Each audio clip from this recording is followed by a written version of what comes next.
Morning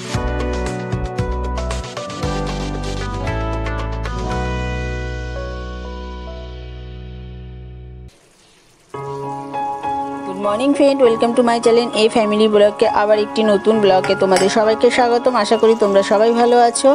তো আজকে আমি বানাবো শস্য পোস্ত লাউ। শস্য পোস্ত লাউ আমি কিভাবে বানালাম তাই সেটাই আমি তোমাদের সাথে শেয়ার করছি। তো চলো তোমরাও দেখতে থাকো আমি শস্য পোস্ত লাউ কিভাবে বানালাম।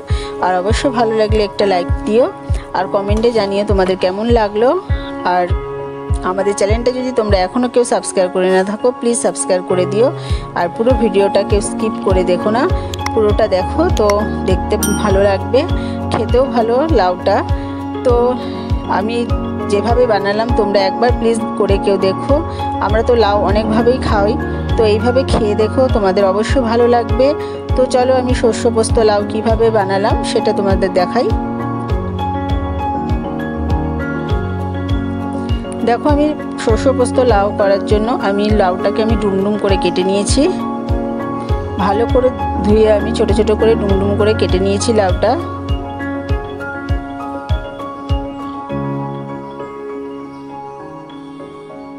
খুব সহজ, তাড়াতাড়ি হয়ে যায় রান্নাটা। আমরা তো লাউ অনেকভাবেই খেয়ে থাকি, তো এটা করে তোমরা খেয়ে একবার দেখো, ভালোই লাগবে খেতে। দেখো আমার লাউ আমি কেটে ভালো করে ধুয়ে নিয়েছি। এবার আমি শস্য পোস্তটা আমি শিলনোড়ায় বেটে নেব।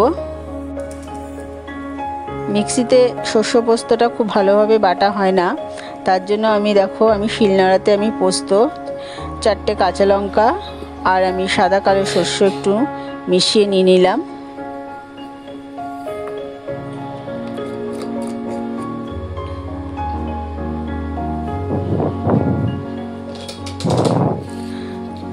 আমি শস্য পোস্ত আর কাঁচা লঙ্কাটা এবার বেটে নেব।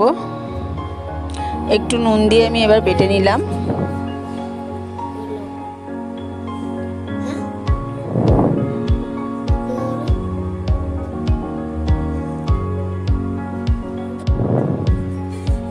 দেখো আমি একটা এবার কাচের বাটি নিয়ে নিয়েছি, তার মধ্যে আমি লাউটা আমি ঢেলে নিচ্ছি।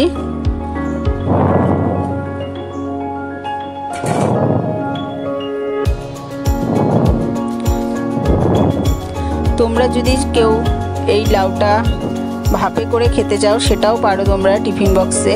তো আমার কাছে বড় টিফিন বক্স ছিল না বলে আমি এটা কড়াইতে করে দেখাবো তোমাদের। দেখো আমি প্রথমে নুন নিয়ে আমি একটু ভালো করে লাউটার মধ্যে নুন মাখিয়ে নিচ্ছি।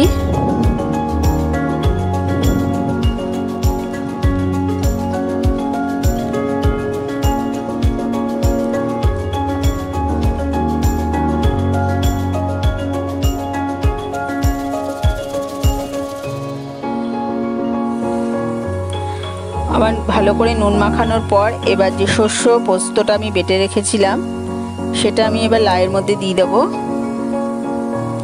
লাউয়ের মধ্যে দিয়ে আমি এবার ভালো করে মাখবো। এবার দেখো আমি সর্ষের তেলও দিলাম। আমি এখানে কাঁচা তেলও ব্যবহার করছি, আবার পরেও আমি তেল ব্যবহার করব।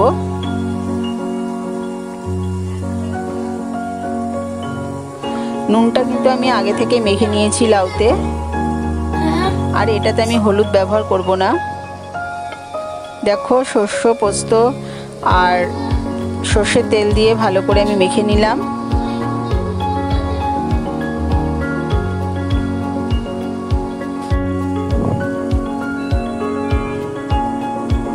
তারপর দেখো আমি কড়াইতে এবার আবার একটু তেল দিলাম। তেল দিয়ে এবার আমি কালো জিরে ফোড়ন দেব।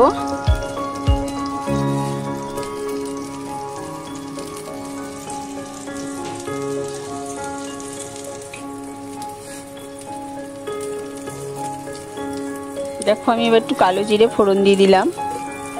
খুব তাড়াতাড়ি হয়ে যায়, লাউতে এমনি খুব তাড়াতাড়ি রান্না হয়ে যায়, এটাও খুব তাড়াতাড়ি লাউ শস্য পোস্ত দিয়েও খুব ভালো লাগে খেতে। দেখো এবার আমি যে লাউটা মেখে রেখেছিলাম সেই লাউটা এবার আমি কড়াইতে দিয়ে দিচ্ছি।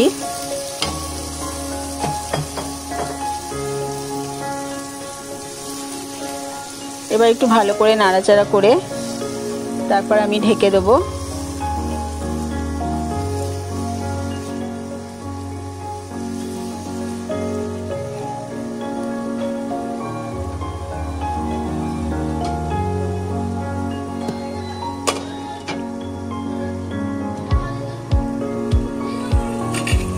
দেখো 10 মিনিট পর ঢাকনা তুলে দেখছি একটু জল ছেড়েছে।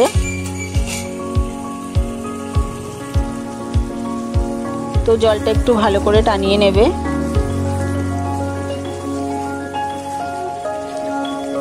দেখো খুব তাড়াতাড়ি হয়ে গেল।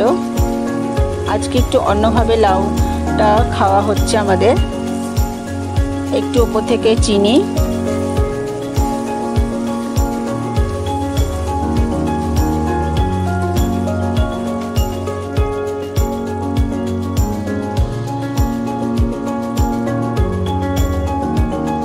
এবার কটা কাঁচা লঙ্কা আবার আমি চিড়ে দিয়ে দিলাম, আর একটু ওপর থেকে আবার সর্ষের তেল দিয়ে দিচ্ছি। এই কাঁচা সর্ষের তেলটার গন্ধটা খুব ভালো লাগে। গরম ভাতের সাথে শস্য পোস্ত লাউ তোমরা খেয়ে দেখো, অবশ্যই খুব ভালো লাগবে। দেখো আমার রেডি হয়ে গেছে শস্য পোস্ত লাউ।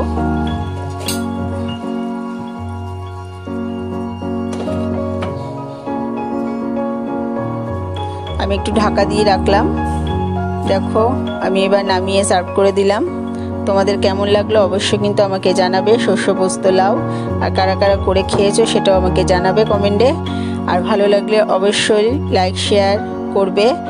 আর আমাদের চ্যানেলটা যদি এখনও কেউ সাবস্ক্রাইব করে না থাকো প্লিজ সাবস্ক্রাইব করে দিও। আর আমাদের সাথে এখনও যারা আছো সবাইকে অনেক অনেক ধন্যবাদ। আবার দেখা হবে পরে আরেকটি ব্লগ নিয়ে। তো ততক্ষণ তোমরা ভালো থেকো, সুস্থ থেকো, টাটা।